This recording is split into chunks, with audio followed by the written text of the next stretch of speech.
다음 달 정기주주총회를 앞두고 4대 금융지주 사회이사의 72%가 임기 만료를 맞이합니다.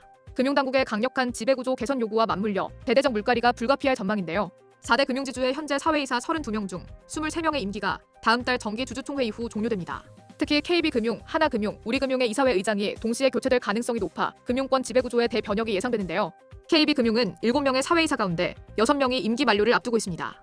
권선주 이사회 의장과 오규택 중앙대 교수는 최대 임기 5년을 채워 교체가 불가피한 상황입니다. 하나금융은 9명 중 5명의 임기가 끝납니다. 이정원 신한 DS 대표가 맡은 이사회 의장직도 공석이 되는데요. 이 의장은 최장 임기인 6년에 도달했습니다. 신한금융은 9명 중 7명의 임기가 만료되지만 연임 제한에 걸리는 이사는 없습니다. 윤재원 의장도 임기 연장이 가능한 상황입니다.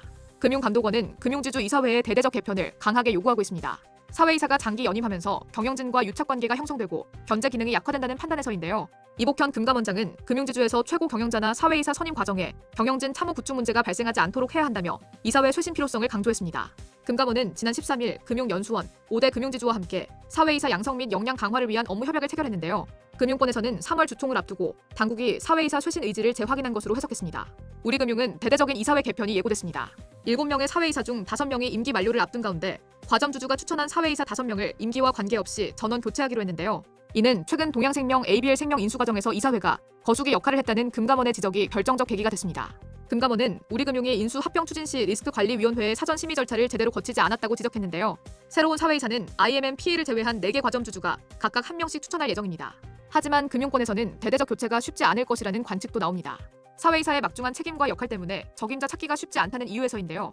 4대 금융지주의 사회이사 후보군은 각각 100에서 200명 수준이지만 상당수가 중복되는 것으로 알려졌습니다. 금융지주사들은 이사회 구성에 새로운 변화를 모색하고 있지만 현실적 제약이 만만찮습니다. 엄격한 자격 요건과 무거운 책임으로 인해 적합한 사회이사 영입에 어려움을 겪고 있어 대규모 교체보다는 제한적 변화에 그칠 가능성이 높다는 분석이 나오고 있습니다.